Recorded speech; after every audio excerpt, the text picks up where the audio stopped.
up, everyone? I am the Kaiju no Kami, and today I'm taking a look at the climactic final battle. Two Godzilla monsters and protectors.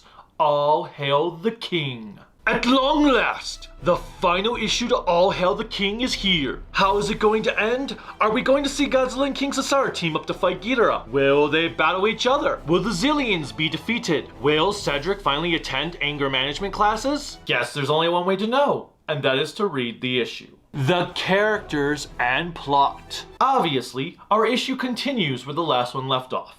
Cedric and gang implore their teacher to let them take her car so they could communicate with Godzilla on the battlefield. She tells them that won't work because she doesn't have one, nor is she going to let them endanger themselves. Instead, she pulls out a drone from her closet that lets them view the conflict from afar. It appears that whatever fighting moves Emily and Anderson think of, Godzilla does in the fight, while Cedric struggles to get Godzilla to do anything he wants. This leads to a disagreement with Karen, causing friction between Godzilla and King Caesar. The monsters. It's a three-way showdown of kings. We've got Godzilla, the king of the monsters, King Caesar, and King Ghidorah. So yes, it's a battle of kings and one that is both glorious and a tad disappointing at the same time. I liked it, however, the fight against Ghidorah felt a bit anticlimactic. There is a reason for it, but it doesn't make it any less of a letdown. I do love how excited Cedric gets when he witnesses King Caesar's ability to absorb Ghidorah's lightning attack and dish it back at him. Speaking of Caesar, I recently learned that some book in Japan states Caesar is actually an artificially created monster like a golem. I don't know if that actually applies to his appearances in movies and comics, but it does add another layer to the monster I never knew existed before. I hope the next Monsters and Protectors goes deeper into this concept, assuming Caesar gets featured at all. The artwork.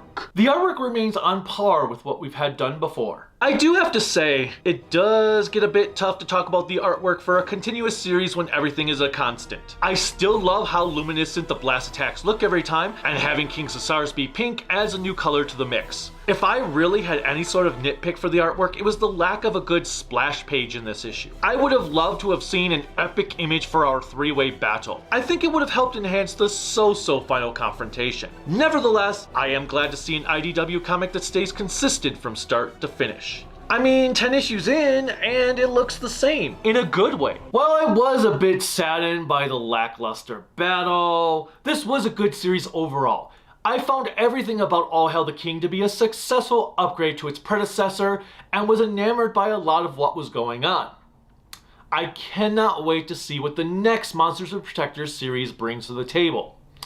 Good on ya, IDW, this is one of your best Godzilla series to date. Until next time. Bye.